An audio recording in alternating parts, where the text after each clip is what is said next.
Bueno, pues en primer lugar, daros las gracias a todos los colegiales que habéis venido, a los invitados, que no sois colegiales, pero esta es vuestra casa. Podéis sentiros uno más del Pío XII. Dar las gracias, vais a decir, Peri siempre se salta el protocolo. Pues siempre empiezo dando las gracias a los colegiales, porque son los que hacen un colegio mayor, con tu permiso, claro. Don Antonio. Y dar las gracias a nuestros delegados de conferencias, que en 2 semanas han hecho 2 grandes conferencias, Gonzalo, Guillermo, conferencias diferentes, porque la primera fue con Jordi Cruz, estuvimos hablando de lo que era la televisión, de lo que era la radio ahora, de lo que fue un programa que nos marcó a todos como Art Attack en Disney. Y se le ha ocurrido a nuestros delegados que era el momento de traer a alguien relacionado con la política, alguien relacionado con la economía, porque estamos viviendo unos momentos de bastante inestabilidad, o no sabemos. Él nos dirá si estamos inestables o no, o somos los periodistas los que nos lo estamos inventando. Y traemos una persona que, de verdad, que no he escuchado a nadie hablar mal de él. O sea, y sí, vosotros... Hay gente. No, pero... Bueno, Inda, pero luego sois... pero luego yo creo que... No, pero hoy me lo decíais algunos. Bueno, yo le he dicho hoy a mi padre quién venía y me ha dicho... Me lo ha dicho... Ese renunció a ser senador, es de los pocos. O sea, se queda... Ese buena gente, ese... Bueno, estamos en las antípodas, me ha dicho otro. Dice, estamos en las antípodas, pero me cae bien, me cae bien. Darte las gracias, Antonio, por estar aquí. Y bueno, que te presente quién te ha traído, que es Guillermo. Muy bien, muchas gracias. Un aplauso para ti. Bueno, muy buenas tardes, señoras y señores, colegiales. Bienvenidos a esta charla coloquio del ciclo Conferencias del Colegio Mayor Universitario Pío XII.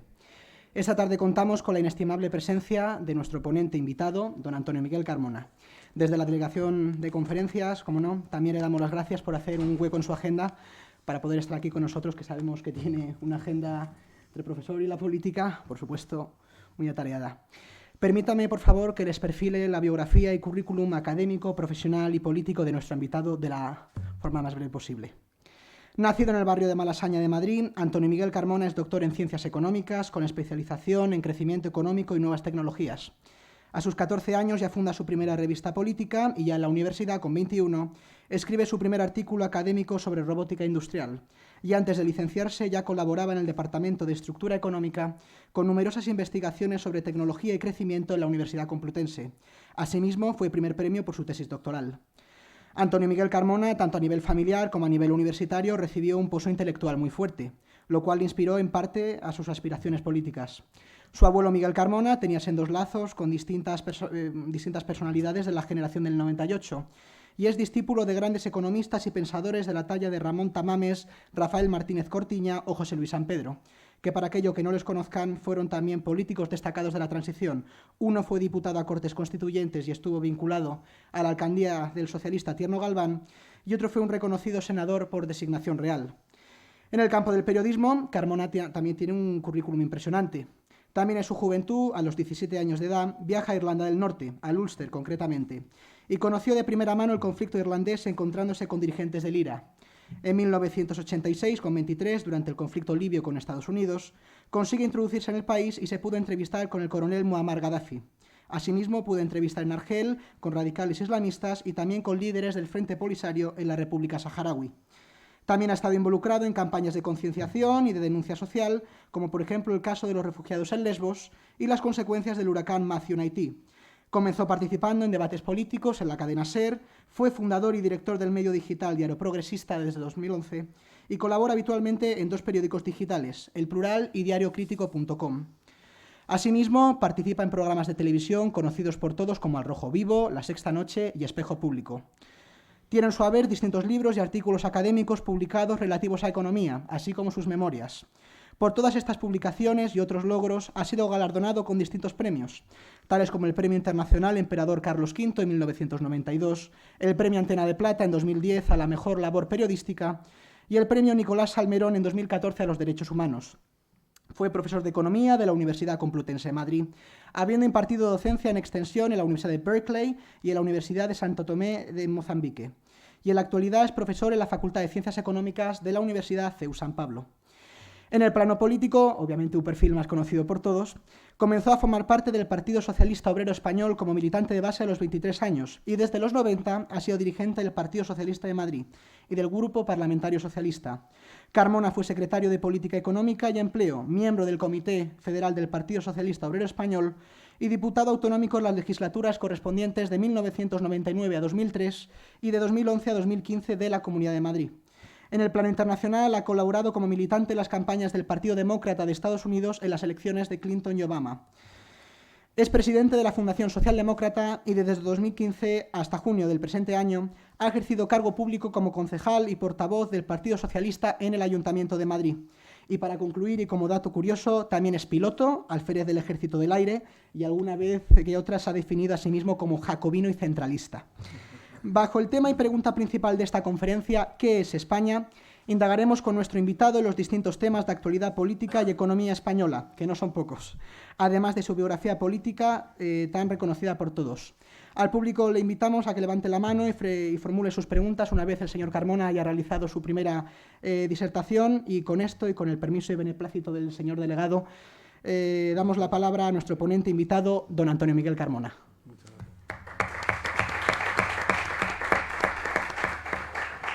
La verdad es que estoy muy agradecido por la lectura que ha hecho nuestro querido amigo Guillermo. Solamente ha tenido dos fallos, una ausencia y un pequeño fallo. Yo no soy alférez, soy teniente, perdona, y también teniente coronel delante. Y luego la ausencia es que soy socio y abonado del Atlético de Madrid, que es lo que para mí es lo más importante.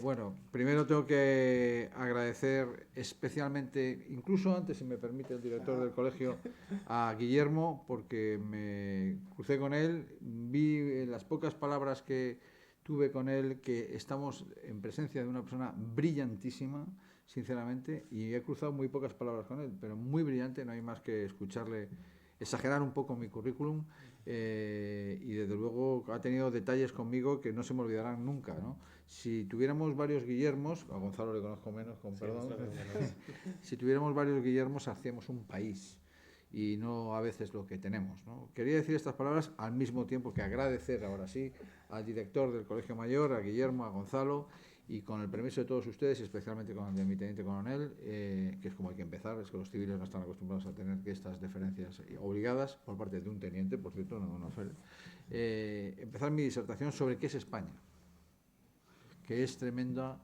en sí misma. Le dije que sí a Guillermo porque quiero desahogarme y me gustaría que la grabación me la pudierais enviar, porque quiero dársela a mis hijas en el testamento. Por lo que pudiera pasar. Y en la guerra civil, yo tengo dos abuelos, como todo el mundo. Un abuelo por parte de padre y un abuelo por parte de madre. El abuelo por parte de padre, pues era el intelectual que se juntaba con Valle Inclán, con Jacinto Benavente, que ha citado Guillermo. Y el abuelo por parte de madre era más pobre. Los nacionales entraron en Salamanca e intentaron llevarse a parte de mi familia. Huyeron a Francia y el resultado de todo ello es que tengo más familia en Francia que en España. Tengo más familia en París que en Madrid. Esto que me ha supuesto que yo soy hijo un poco más de la Constitución, a pesar de mi edad, de la Constitución de la Quinta República, de la Constitución de octubre de 1958. Con lo cual hay cosas de mi país, que es España, evidentemente, no más que nadie, pero tampoco menos que nadie, que no entiendo. Y como no lo entiendo, ya tamizado por alguien influido por la Quinta República, muchas veces mis amigos socialistas me dicen, bueno, la Quinta República era golista, pero es una Quinta República que estableció un régimen democrático relativamente estable en Francia. El otro día, hablando con algunos nobles aristócratas franceses que son amigos míos, Nicolas de Villéon, de Villiers y otros, yo les decía que era un jacobino republicano francés. Y me decía, pues nosotros somos franceses, pero aristócratas. Y digo, bueno, pues veo que dejamos alguna cabeza sobre los hombros en 1789. Dicho esto, que entenderán por qué lo digo, yo creo que España es una unidad política no porque lo diga la Constitución. A mí esto me parece una enorme falacia. Lo diga o no la Constitución de 1978, España es una unidad política. Entonces, ¿desde cuándo es una unidad política? Fíjate que no he dicho nación, para que nadie me espete lo que siempre dicen, bueno, la nación es un concepto que comienza a finales del siglo XVIII. Sí, bueno, conceptos académicos al margen, lo discutía con algún amigo mío.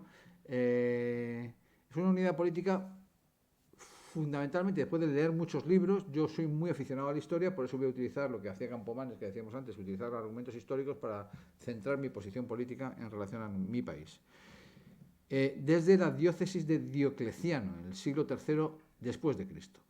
Tercero después de Cristo. Es decir, ¿qué es estás exagerando, eres un poco patriota o demasiado patriota? Bueno, yo me confesé, y les voy adelantando cuál es mi posición, quizás un poco exagerada por la situación en la que vivimos. Voy a tener una intervención de 20 minutos un poco apasionada, porque estoy muy avergonzado de mi país. Muy avergonzado de mi país. No de Cataluña, de mi país. Y por lo tanto voy a ser polémico. Yo, cuando fui al candidato a alcalde de Madrid, me declaré nacionalista español. Yo soy nacionalista español, ¿vale? Porque tengo razones para ser nacionalista español. Nacionalista español no es solo, hay matices también. Una cosa es ser patriota, otra cosa es ser nacionalista. No, yo soy nacionalista español y voy a demostrar y decir por qué. Que nadie se asuste, no voy a llevar una pistola al cinto a defender mi país contra los civiles. Mi país, que es España, o lo que queda de ella, es una unidad política desde la diócesis de Diocleciano en el siglo III. Diocleciano ya sabía que es una unidad política. A lo mejor un tipo en la aldea de Galicia o de Castilla, la actual Castilla-La Mancha, no sabía exactamente que era una unidad política, pero Diocleciano sabía que era una unidad política bajo el sínodo religioso. Los visigodos tenían a España como unidad política, con capital en Toledo o en Mérida, ¿vale? Es decir, todo este grupo de ignorantes que intentan cambiar la historia de España, no releyendo o leyendo los manuscritos de los propios visigodos, porque yo no lo defiendo en plan épico, si los españoles, etcétera, se equivocan intencionadamente. Unidad política desde los visigodos, probablemente más unidad política que nunca desde Leovigildo, padre de Recaredo. Leovigildo que no Recaredo. ¿Y por qué digo Leovigildo que no Recaredo? Otra provocación. Porque la Iglesia española, y lo he discutido con varias personas, especialmente con Rouco Varela, una vez hablando del siglo XVI español, otro tema, hasta las 3 de la madrugada. ¿Se imaginan a mí, a Rouco Varela, discutiendo conmigo hasta las 3 de la madrugada? Pues se lo pueden imaginar los dos. Una persona cultísima, doctor en Derecho por la Universidad de Múnich, hizo su tesis doctoral en alemán, me la dio traducida al español, estuve a punto de decir, no, démela en alemán. Pero como no sé alemán, le dije, déjelo. La Iglesia piensa que la unidad política española se produce desde Recaredo porque Recaredo es el que deja el arrianismo y se convierte al catolicismo. Siempre la intervención sobre la historia es interesada, y lo digo en este sitio. Es interesada por parte de algunos que desconocen que es desde el siglo III después de Cristo, y es interesada también por parte de la Iglesia, que decir no, desde Recaredo. ¿Por qué? Porque convirtió a la península en un poder católico. No, convirtió a Recaredo en católico, porque los hispanos romanos eran católicos ya, y Recaredo era arriano. Entonces, Recaredo lo que hace es convertirse al catolicismo, pero eso no significa que comience la unidad política desde Recaredo. Probablemente la unidad política más potente, política y militar en los visigodos fue la de su padre, la de Leovigildo, que se mantuvo como arriano. De hecho, probablemente, presenté el otro día sobre los visigodos, un libro sobre visigodos, probablemente Leovigildo le dijo a Recaredo que tendría que convertirse al catolicismo para mantener unida la unidad política. ¿Por qué? Pues porque uno de los hechos políticos más relevantes en nuestra unidad política, que se produjo 3 siglos antes a Recaredo, es el Tercer Concilio de Toledo, que protagoniza Recaredo en la conversión. Entonces, como hecho político me parece muy importante. Lo que nos perturba es una entrada de los árabes, como todo el mundo sabe, y la entrada de los árabes supone una atomización de la resistencia en el norte. Pero también, como todo el mundo sabe, y sin que no lo sepa, se lo digo yo, la mayor parte de los reyes en la Reconquista firmaban como Rex Hispaniae. Es decir, la unidad política se mantenía en la cabeza de los reyes de Aragón, que fue un reinado posterior, de Navarra, que fue un reinado anterior, o de León o Asturias, que fueron reinados anteriores y posteriores reinados de Castilla. Entonces siempre se mantenía como Rex Hispaniae. Incluso los reyes de Aragón y Cataluña firmaban como Rex Hispaniae. ¿Por qué? Porque la idea, y como imperator, es decir, como emperadores, porque la idea era recuperar el poder político unitario de los visigodos, ¿vale? O sea, esto de que España es una unidad política desde principios del siglo XIX es una mamarrachada de tal calibre que deberíamos despreciar profundamente a todo aquel que lo dijera. Porque como unidad política, no como nación, como unidad política.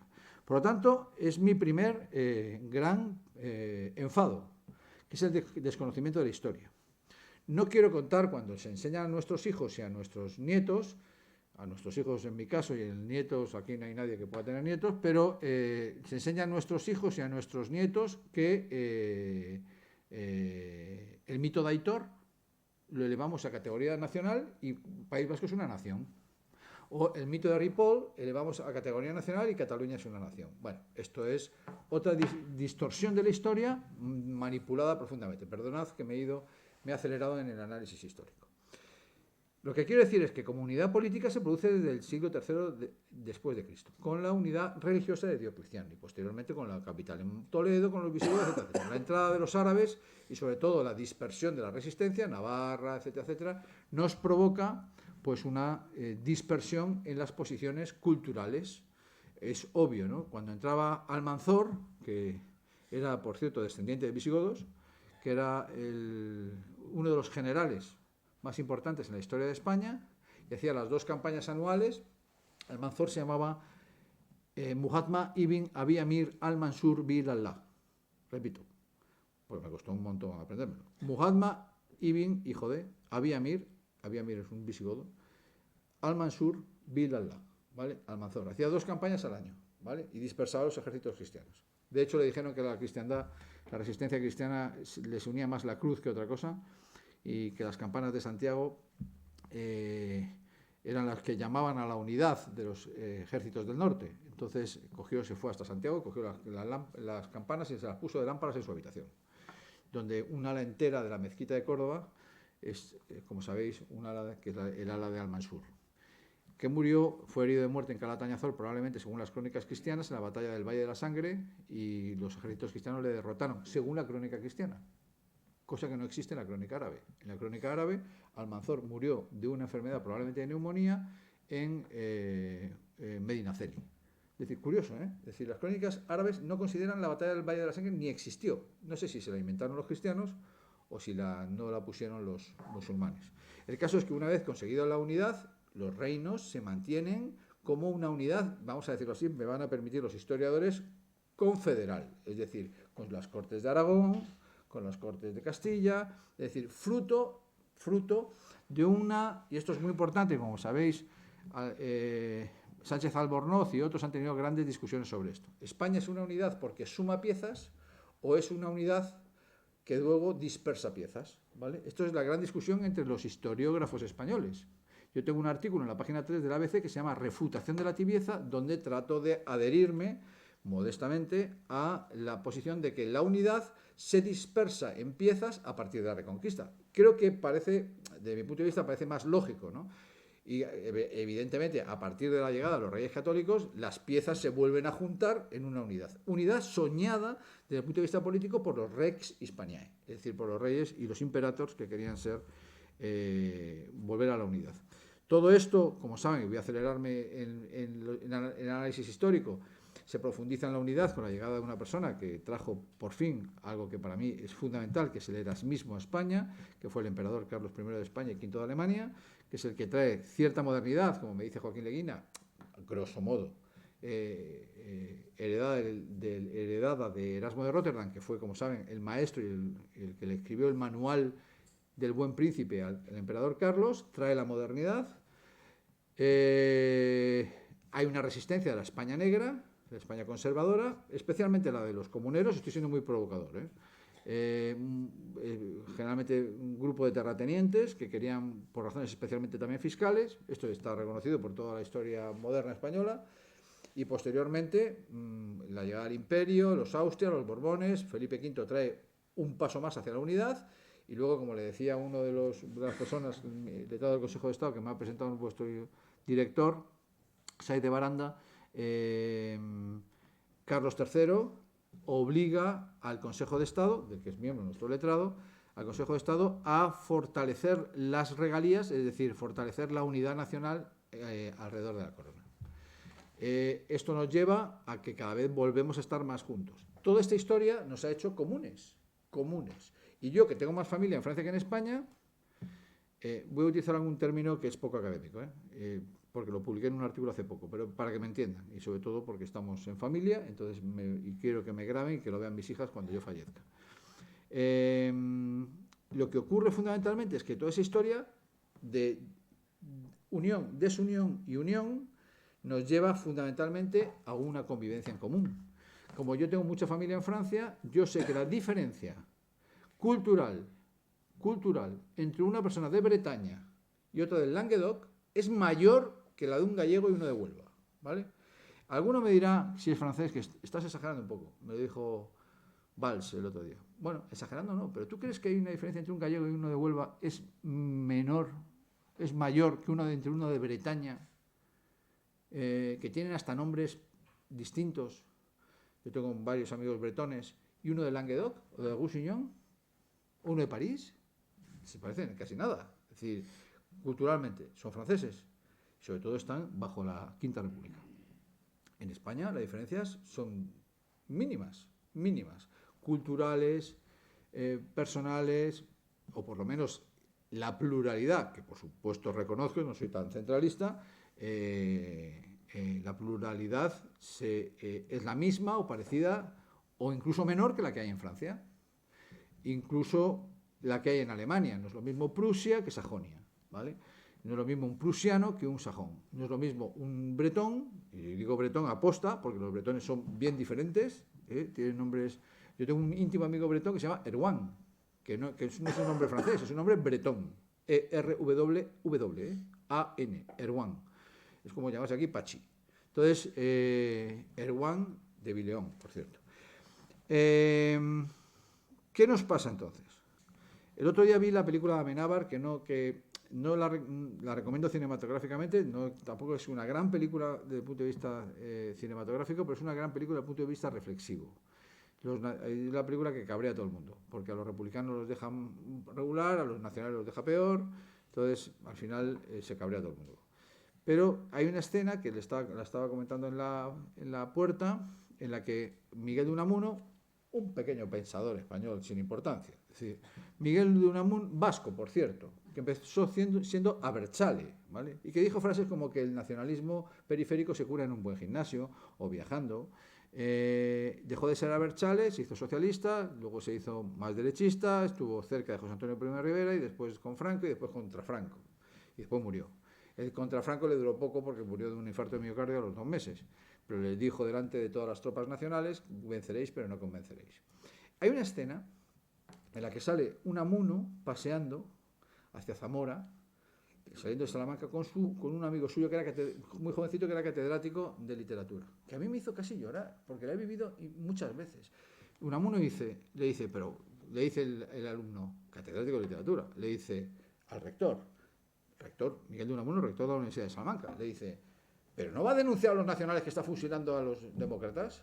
Y le contesta Unamuno, dice: y también fusiláis vosotros en vuestro bando. Dice: pero aunque fusilemos nosotros en Madrid, ¿qué tiene que ver lo que está ocurriendo en Salamanca con nuestros amigos? Dice: ¿y Stalin qué? Ya estás tú con Stalin. Es decir, se produce el cuadro de Goya de las dos Españas dándose mazazos, casi, me van a permitir que lo diga de forma superficial, sobre matices, porque en el fondo el catedrático de literatura, jovencito, y Miguel de Unamuno es lo mismo. Yo en la película vi a toda mi familia, a los rojos, a los nacionales. Yo he tenido rojos, nacionales, verdes, azules, ¿vale? Incluso hasta franceses. Entonces, los vi en esa película, que repito, no es que sea una gran obra maestra desde el punto de vista cinematográfico, pero sí para que reflexionemos sin entrar en matices de me enfado porque ponen a Millán Astray muy mal, etcétera, etcétera. ¿Cuáles son, si demuestra la historiografía que hay una unidad nacional desde antaño, cuáles son nuestras características como pueblo? Como pueblo, no como pueblos, porque pueblos les recomiendo encarecidamente una obra maravillosa de Julio Caro Baroja, que que se llama Los pueblos de España, que son los pueblos de España antes de la romanización. Bien, ¿cuáles son nuestras características comunes? Esto me parece un poco frívolo, no es mío, es de Unamuno. Y siempre me pareció, yo leía mucho de niño, leía muchísimo, leía un libro diario. Como decía Alfonso Guerra, que Alfonso Guerra calculó cuántos libros puede leer uno a lo largo de su vida. Yo dejé de leer y me retiré de la literatura por culpa de la política, con lo cual no le recomiendo que se dedique mucho a la política. Pero casi lo leí todo hasta los 35 años. Entonces, nunca se puede decir que lo leí todo, como le decía yo el otro día a una escritora cubana. ¿Cuáles son las características de ser español? Los pensadores españoles escribieron sobre cuáles son nuestras características. Gregorio Marañón, gran médico y mejor filósofo, Gregorio Marañón o Miguel de Unamuno dijeron que una de las características de ser español es la trascendencia. A mí, yo cuando leí esto a Unamuno y a Marañón, dije, es un poco frívolo. Somos más ¿qué es trascendente? ¿Qué es ser trascendentes? Ser trascendente es querer pasar a la historia, permanecer en el tiempo, eso es ser trascendente. ¿Somos más trascendentes que los franceses? ¿Tenemos una relación con la muerte más trascendente que los alemanes? De hecho, no sé cuál autor, no recuerdo, no quiero citar a alguien, pero uno de esos autores, no sé si Baroja, Unamuno o Marañón, dice, los toros, por ejemplo, que yo no es que sea especialmente aficionado, lo fui, pero no es que sea ahora especialmente aficionado, los toros es un juego con la muerte y es la madre de la trascendencia española. Me pareció aún más frívolo todavía, pero me quedo con que alguno investigó cuál es nuestro papel diferenciador con respecto a otros pueblos, diferenciador de matices, porque desde mi punto de vista yo soy socialdemócrata y por lo tanto creo en la universalidad de la raza humana. Yo creo que la única raza es la raza humana, pero independientemente de eso hay una diferencia de cada uno de los pueblos, y una de las diferencias, dice Marañón y Unamuno, es la trascendencia. Y otra que cita mucho Baroja, y me voy a quedar con esta, es el aldeanismo.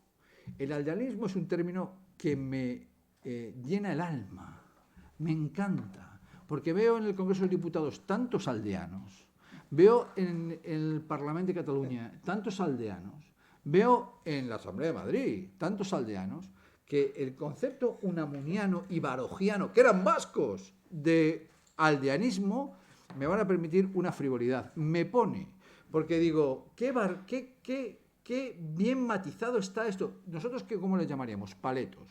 Es decir, paletos, que hay más paletos en la ciudad que en los pueblos. No estoy hablando de pueblos. ¿Qué es el aldeanismo según Baroja? ¿Qué es el aldeanismo según... ¿Qué es el ser paleto, como publicó un artículo hace poco? Aquel que piensa que su terruño, su localidad, la eleva a la universalidad. Es decir, yo por ser, lo voy a decir de una forma, por ser extremeño, sobre Extremadura tiene unas diferencias con el resto que les hace superiores. Y no hay ninguna región superior a otra, ningún pueblo, ningún ciudadano, ningún vecino de una localidad que sea superior a otra. Por ejemplo, elevar el mito de Aitor a categoría histórica y elevar el mito de Ripoll a categoría histórica. Es decir, elevar el mito de Aitor a nación o elevar el mito de Ripoll a nación. Es decir, esto es el puro aldeanismo. Yo establecería 3 grandes características de nuestro pueblo. Tiene muchas características que se diferencian levemente de los demás pueblos. O sea, no hay levemente los demás pueblos europeos, ¿no? Francés, por ejemplo, o italiano. La trascendencia, según Unamuno y Marañón. El aldeanismo, según Baroja. Nosotros somos capaces de matarnos con el pueblo de al lado, ¿eh? Es más, si alguien tiene duda del aldeanismo, les recuerdo que hace relativamente poco Cartagena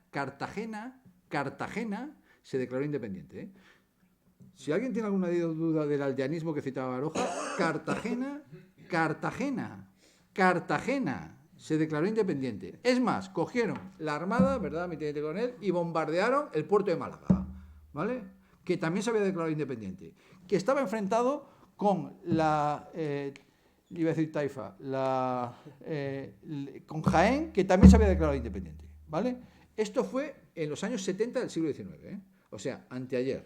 Lo digo por si alguno tiene duda de la acepción de aldeanismo de Baroja, ¿eh?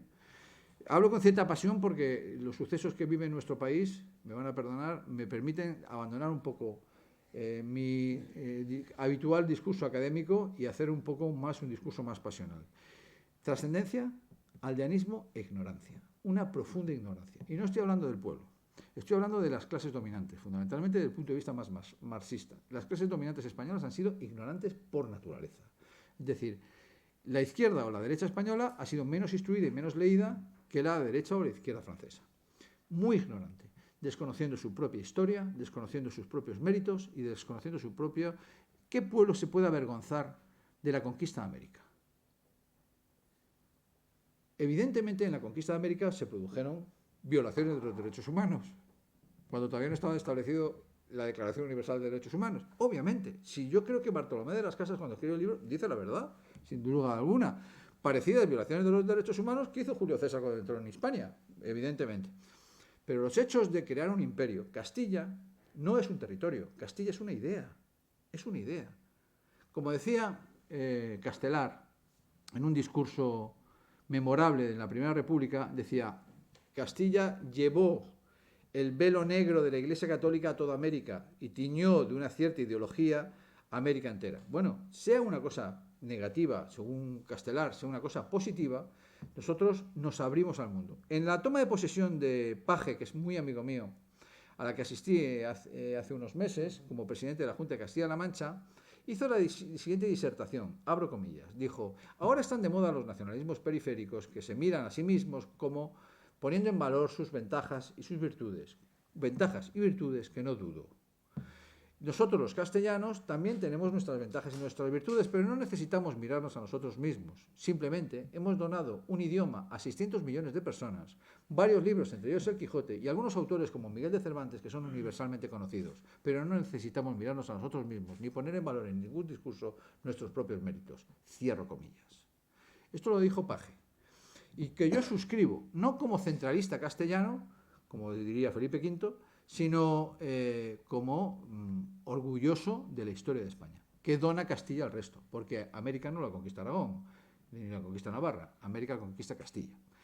Yo tuve una discusión que no me entendió con un amigo hispanoamericano y me dice: ¿por qué no dices latinoamericano? Que como todo el mundo sabe es un invento de la diplomacia francesa e inglesa contra el Imperio Español, que ya está impuesto el término latinoamericano, y diría hispanoamericano, y diría, como hay que respetar a los portugueses, llamarse iberoamericano. Y digo, pues yo, ¿sabes cómo lo llamaría? Le dije, ya se puso nerviosísimo, le dije, yo lo llamaría Castilla-América, sería lo más apropiado.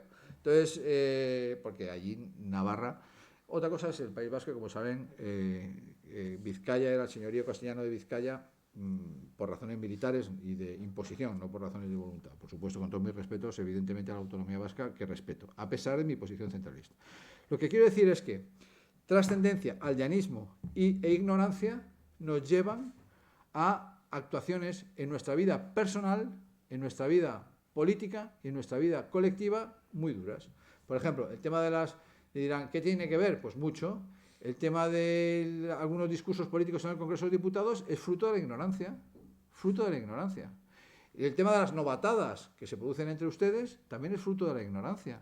Fruto de falta de respeto, gran ignorancia de muchos colegiales que confunden una tradición con los derechos de todos los colegiales y de los ciudadanos. ¿Qué es España entonces? Como me decía un peronista, una mesa es una mesa, pero hay opiniones para todos los gustos, porque somos tolerantes. Entonces, como somos tolerantes, cada uno tiene un concepto de España. Por ejemplo, una mesa es una mesa, otro dice que el vaso es una mesa, otro dice que el micrófono es una mesa, y luego otro dice que la copa es una mesa y la botella de agua es una mesa. Entonces, al final no sabemos lo que es una mesa. Entonces, una mesa es una tabla con 4 patas que sirve para poner cosas encima, ¿vale? Entonces, el concepto de España es una unidad, evidentemente, política, plural, con matices regionales, donde cada una de las regiones han tenido un comportamiento histórico durante unos determinados siglos, especialmente desde la entrada de los musulmanes hasta la llegada de los Borbones, diferenciado. Esa es nuestra pluralidad. Elevar la pluralidad intensa, en algunos casos intensa, tan intensa como que es una pluralidad idiomática. Unos hablan vasco, otros hablan gallego, otros hablan catalán, otros hablan español. Incluso otros hablan bable, porque hay un grupo de imbéciles que lo que intentan es promover el bable como idioma oficial.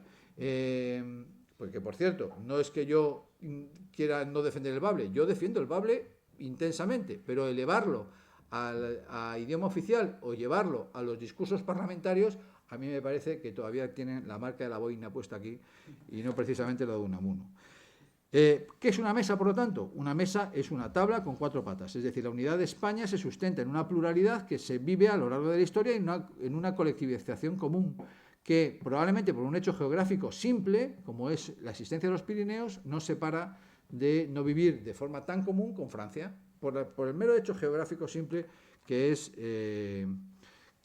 los Pirineos. Tenemos varios avatares históricos que nos obligan a ser muy conservadores, como por ejemplo, nosotros no vivimos la época de unidad que vivió Francia con el Felipe IV el Hermoso de Francia, en la Edad Media. Felipe IV el Hermoso, no Felipe el Hermoso de España, sino Felipe IV, rey de Francia. Francia ha tenido 3 grandes reyes, o 4. Esto se lo decía a los franceses y se enfadan mucho cuando digo esto. 4 grandes reyes, sobre todo el cuarto. Uno de ellos es Felipe IV el Hermoso, François le Premier, Francisco I, Luis XIV y François Mitterrand. Y cuando digo Mitterrand se ponen de uñas. Bueno, 3 grandes reyes, que son Felipe IV el Hermoso, en la Edad Media, François le Premier, en el Renacimiento, y Luis XIV.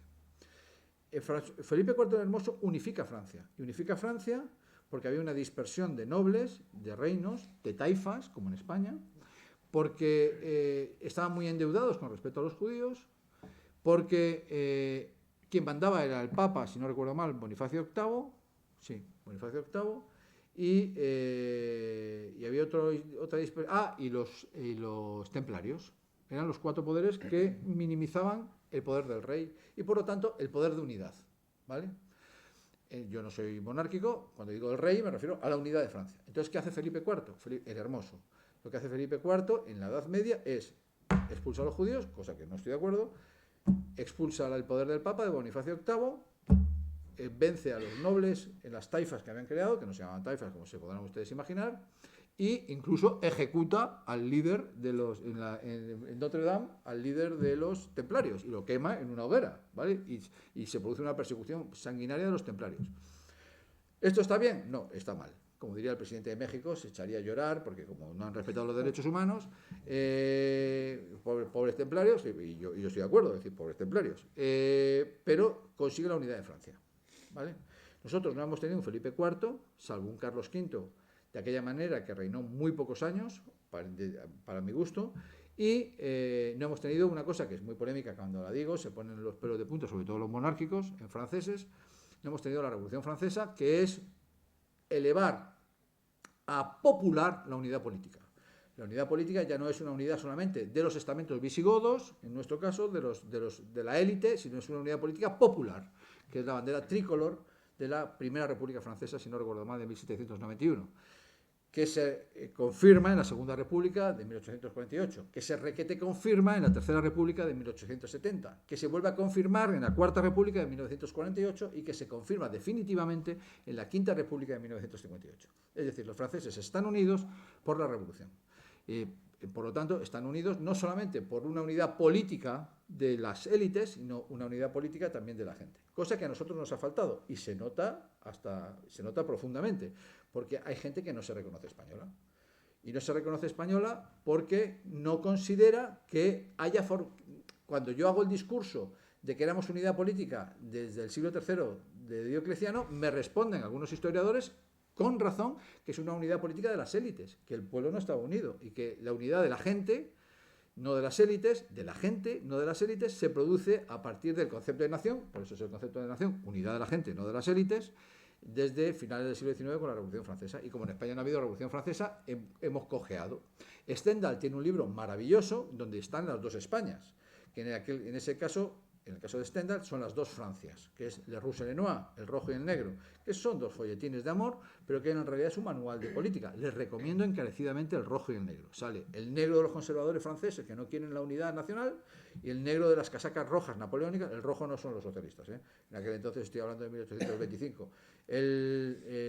La revolución de las casacas rojas, que son los herederos de la Revolución Francesa, que quieren la unidad nacional. La unidad nacional bajo el paraguas de la Primera República. ¿Y qué significa Primera República? Eso es lo que nosotros no hemos tenido, unidad nacional de gentes. Es decir, hemos podido tener al mismo Marqués de Salamanca, que nació en el sur, a O'Donnell o a Aguirre, que fue un conquistador, estoy sacando épocas distintas, de distintos sitios, pero son élites.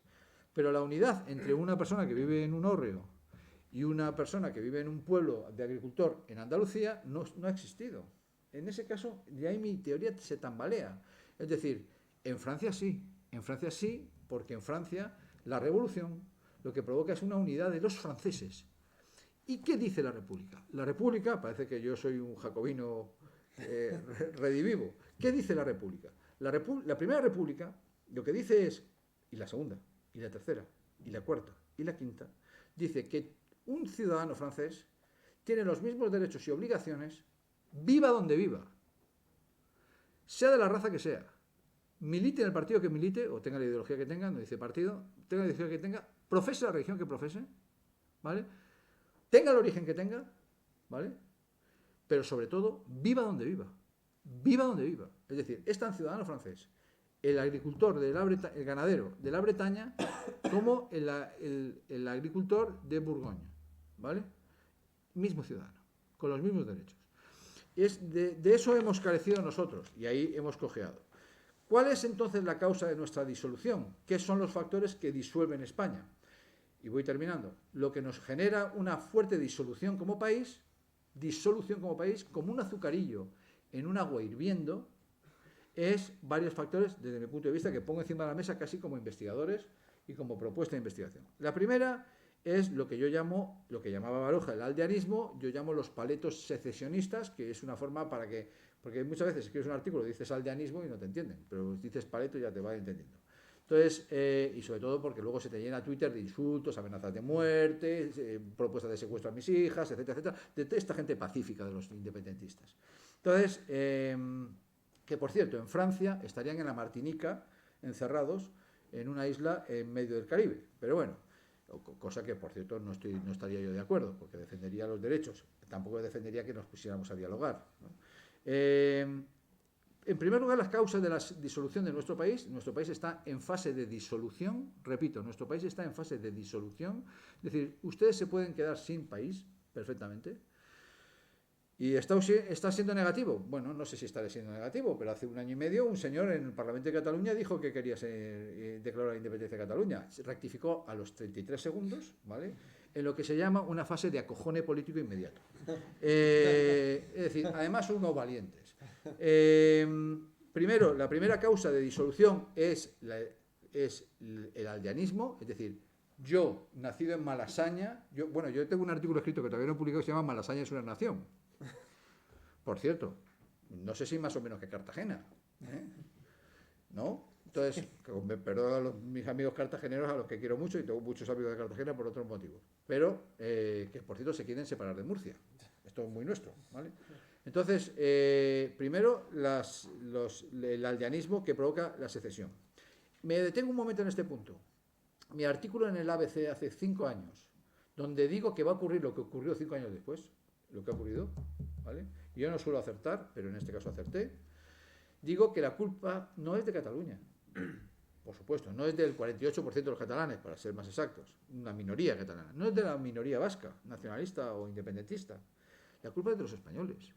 El mal no es catalán, el mal es español, no es catalán, no se equivoquen. Los catalanes independentistas son más españoles que ustedes, porque son independentistas. Es que somos así de imbéciles.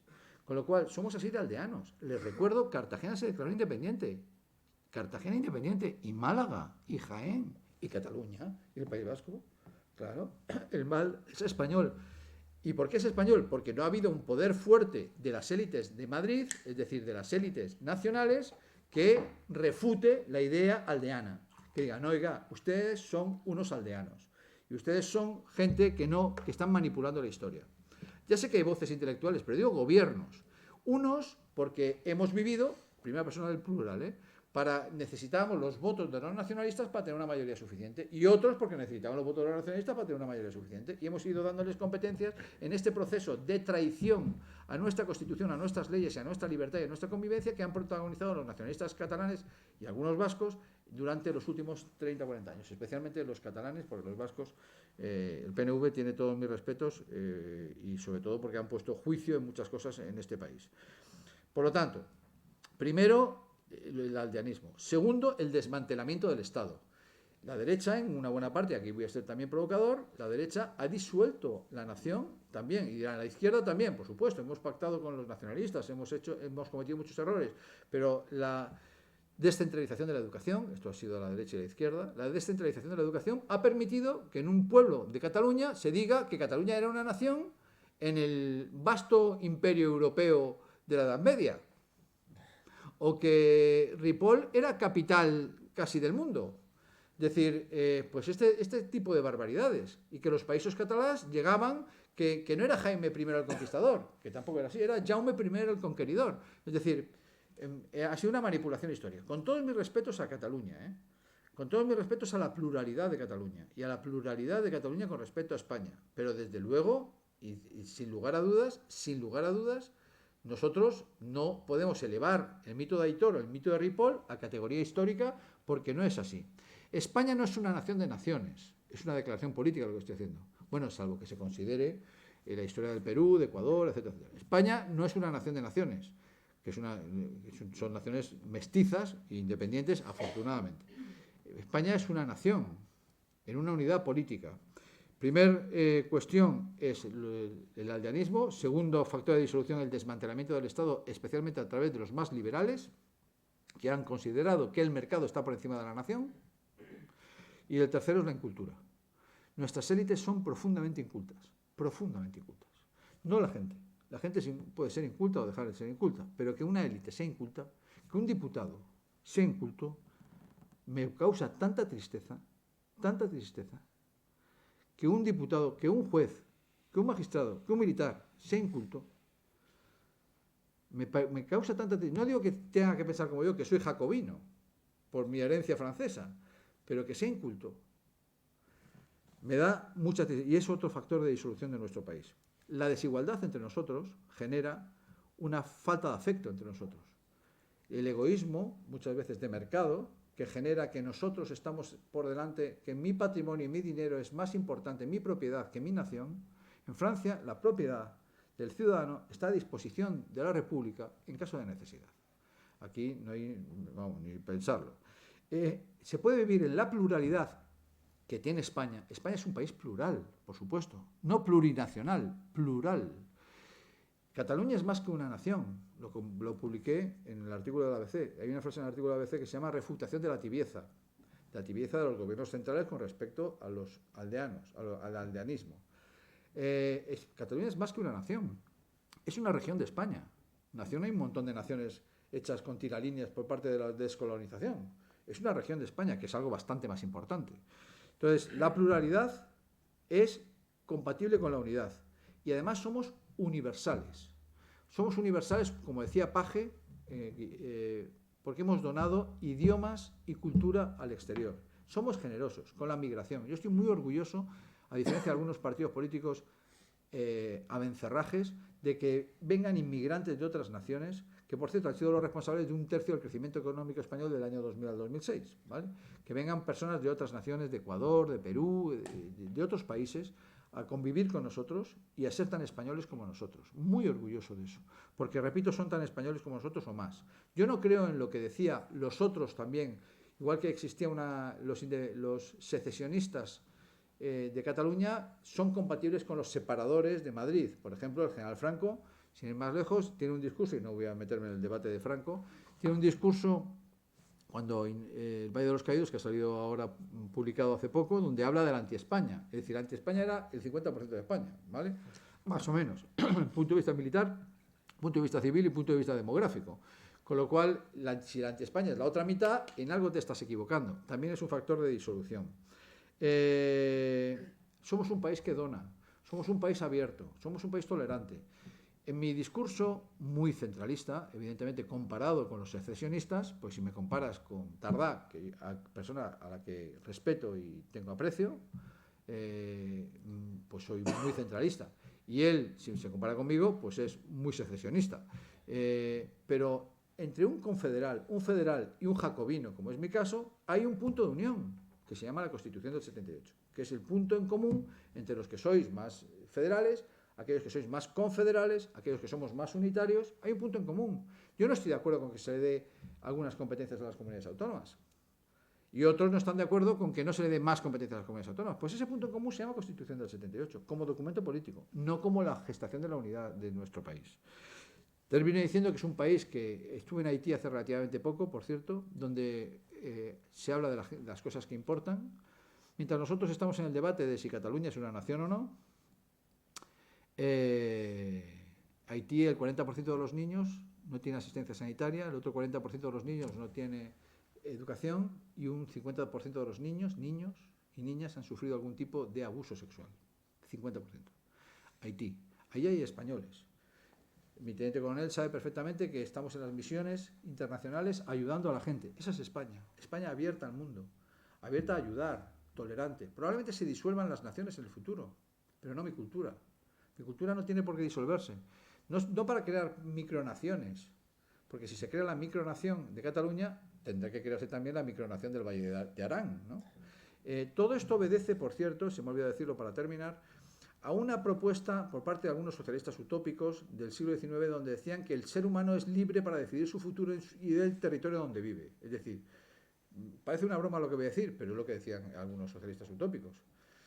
Es decir, que si los ciudadanos de Torrelodones deciden libremente ser independientes, pueden ser independientes. Pero yo considero desde el punto de vista de la República Francesa, repito, desde el punto de vista de la República Francesa, que no se le pregunta a una pierna si quiere ser separada del cuerpo, se le pregunta al cuerpo entero, como dije. El problema es nacional, es de país, el problema es de gobiernos nacionales incompetentes, el problema es de liderazgo, el problema es de educación, de no saber qué significa ser español. Yo recuperaría la lectura de Baroja, de Unamuno, de todos estos para entrar en el debate, no para yo llevar razón. Mi intervención, que acabo, ha sido un poco acelerada, un poco apasionada, pero los hechos que han visto mis ojos en Barcelona me han producido tal tristeza que temo no por mí, que al fin y al cabo he vivido en Estados Unidos y me he formado en una buena parte económicamente en los Estados Unidos y he vivido muy bien. Yo puedo volver a una universidad norteamericana y vivir fenomenal, y dar clases en los Estados Unidos, ¿vale? Una universidad que tiene 32 premios Nobel, nada más. Entonces, pero lo temo por ustedes, que son los responsables de mantener la unidad nacional. La unidad nacional no se mantiene a tiros. La unidad nacional se mantiene con educación, con posición política, con liderazgo y, desde luego, hombre, con violencia en términos de que no podemos permitir que destruyan Barcelona 4 energúmenos. Eso, por supuesto.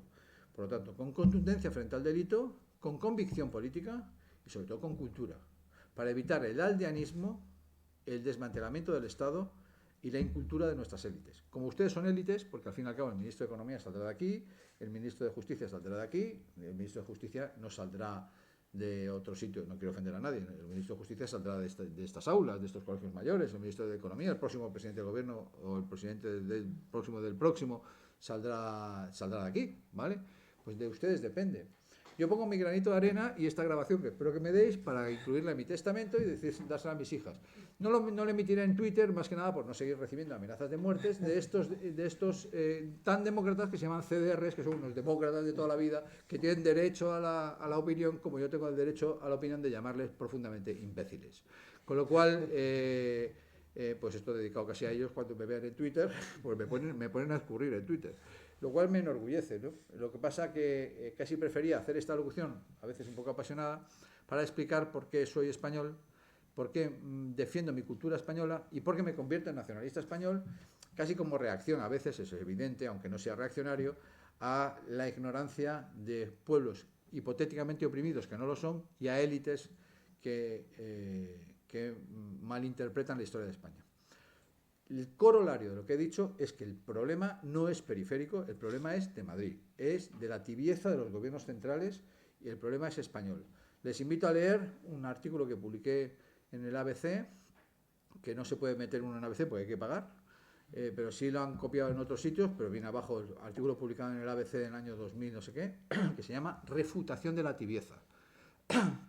Con el término ya resumo todo lo que quiero decir, refutación de la tibieza de los gobiernos centrales en relación a las posiciones políticas periféricas, que no son más que las posiciones de la burguesía catalana, que eso también se me olvidó decirlo, de la burguesía catalana. Por cierto, quien ha alentado el nacionalismo catalán han sido los grandes poderes económicos catalanes, con nombres y apellidos, nombres de familias, Sumarroca, Grifols, es decir, yo digo sus nombres. Luego me pondrá una querella y le explicaré al juez Sumarroca, Grifols, etcétera, etcétera.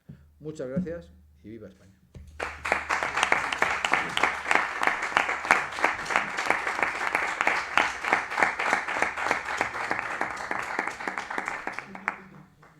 Bueno, a continuación vamos a abrir un turno de preguntas que intuyo que habrá bastantes y me gustaría, por favor, si puede ser, si puedo abrir con una primera.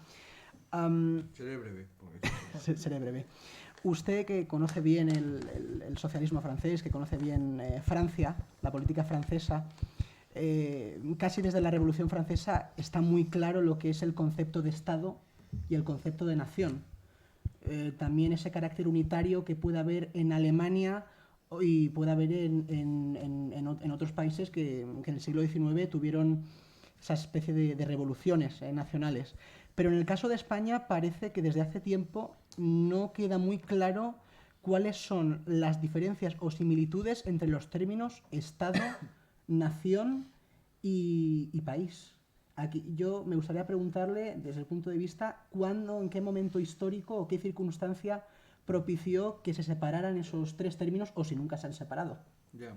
Henri Weil, que le citaba antes, Henri Weil, el seudónimo Henri Weil era Stendhal. Déjeme que le recomiende el libro El rojo y el negro de nuevo. Le Roux-Lenoir habla de las dos Francias. La Francia unitaria es la Francia nacional, que es la Le Rouge, la roja. ¿Por qué? Porque es la Francia popular, como he dicho antes. Cuando Napoleón pierde en Waterloo, donde Stendhal hizo una segunda novela maravillosa que se llama La Cartuja de Parma, él mismo abandona Francia y se va de Francia, ¿vale? Tiene que ver con la pregunta, ¿eh? ¿Por qué Stendhal se va de Francia? Stendhal era un joven, ya no tan joven, apasionado de la Revolución Francesa, de la unidad nacional de Francia, de los derechos franceses, de la cultura, etcétera, etcétera. ¿Por qué se va de Francia? Porque llegan reyes como Carlos X, que eran reyes reaccionarios, que establecen la unidad de Francia en la divinidad del poder político de las élites y no de la población. De hecho, refuta a su propio país y se va a Italia. Y se enamora de Italia, donde se enamora de Florencia y del arte en Florencia. De hecho, hay un término que se llama el stendhalismo, que es cuando uno se marea viendo arte en Florencia, ¿vale? Se enamora de Italia y se hace italiano. De hecho, en su tumba en Milán, él nació en Grenoble, en Francia, pero en su tumba en Milán pone Arrigo Weil, no pone Henri Weil, lo pone en italiano. ¿Por qué refuta Francia? Refuta Francia a pesar de la revolución de 1830, porque cree que el ideal de la revolución, no el sanguinario ideal de la revolución, sino el ideal profundo de la revolución, era que se estableciera una unidad no solamente de las élites, como Luis XIV o Luis XV, o Luis XVI después, sin cabeza, o cuando tenía la cabeza en los hombros, sino de la población. La unidad nacional, unidad de la gente, en España ha existido muy poca, muy poca. Y si ha existido, ha sido impuesta a veces. Como país o cultura general tenemos una idiosincrasia. Como nación tenemos una escasa historia de unidad. Porque yo, si se fijan, he defendido la unidad política de las élites. No podía ser de otra manera, ¿eh? En ninguna nación había una unidad nacional hasta finales del siglo XVIII.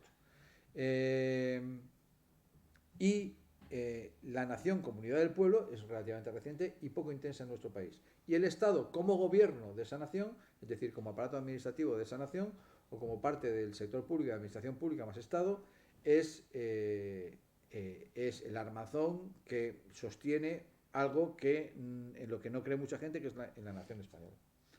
Por lo tanto, vuelve a ser un problema de Madrid, es decir, un problema nacional, un problema del gobierno de España, que no hemos creado una unidad entre la gente. Es decir, es posible, como yo he discutido esto con muchos nacionalistas periféricos, es posible que yo esté más unido, que pueda convencer a Tardá, o Tardá me pueda convencer a mí. Pero no creo que catalán me convence a mí, pero es posible que nos convenzamos y lleguemos a un punto de equilibrio. Pero es muy difícil que gente que no sea la élite política se sienta identificado unos con otros, porque no hemos vivido una unidad nacional en términos de pueblo, como la Revolución Francesa. Ese es el ideal de la república en términos de res pública, es decir, puede ser una república monárquica, es decir, ya sé que estoy diciendo una contradicción en términos, ¿me entiende? Cuando hablo de república me refiero de la república, ¿vale? De nuestro reino o de nuestra república. Entonces, en el caso francés, sin rey, con presidente de la república, presidencialista, que es casi un rey, y en el caso español una monarquía, pero bueno, con una monarquía constitucional es un Estado constitucional. Entonces, cuando yo utilizo el término república, lo utilizo en término amplio, de igualdad de derechos y obligaciones de todos los ciudadanos ante la ley. Entonces, esto no se ha producido en España. Y quien más ha provocado la disolución de esto no ha sido Esquerra Republicana de Cataluña. O sea, no ha sido la izquierda, ha sido la burguesía catalana. La burguesía catalana ha vivido a expensas de su propia actividad próspera, su capacidad innovadora profunda, ha montado una industria textil, montó en el siglo XIX magnífica gracias a los excedentes del algodón y gracias a su capacidad comercial. Y al mismo tiempo, como no era suficiente y no podían competir con alemanes y franceses e ingleses, después del arancel Figuerola, que bajó los aranceles, se produjo un fuerte proteccionismo que elevó los aranceles y protegió la industria textil catalana de la competencia exterior, la industria siderúrgica vasca de la competencia exterior. Con lo cual, el proceso de industrialización acelerado del final del siglo XIX y siglo XX de Cataluña y el País Vasco se debió gracias al proteccionismo. Y yo dije en una conferencia, los gobiernos de Madrid protegían a la industria de Cataluña, que por cierto eran nacionalistas españoles, ¿no? Y Juan Velarde, un famoso catedrático de economía, me corrigió y dice, no es que los gobiernos de Madrid protegían la industria catalana, es que la industria catalana eran los gobiernos de Madrid, es decir, los ministros de Madrid eran catalanes, ¿vale? Y protegían. El último ministro proteccionista se llamaba Pedro Gual Villalbí, que fue ministro de Franco en 1959 y presidente del Fomento Nacional del Trabajo, la patronal catalana, ¿vale? Por esto no me estoy metiendo con Cataluña, estoy defendiendo a Cataluña. He empezado por su prosperidad, etcétera, etcétera, pero se debe al proteccionismo español. Cuando nosotros nos liberalizamos y cuando ellos son una región próspera, niegan las élites catalanas, vamos a llamarlo burguesas, aunque sea un término un poco anacrónico, niegan donar a las regiones menos favorecidas y menos industriales la capacidad de desarrollo o de compensación interterritorial.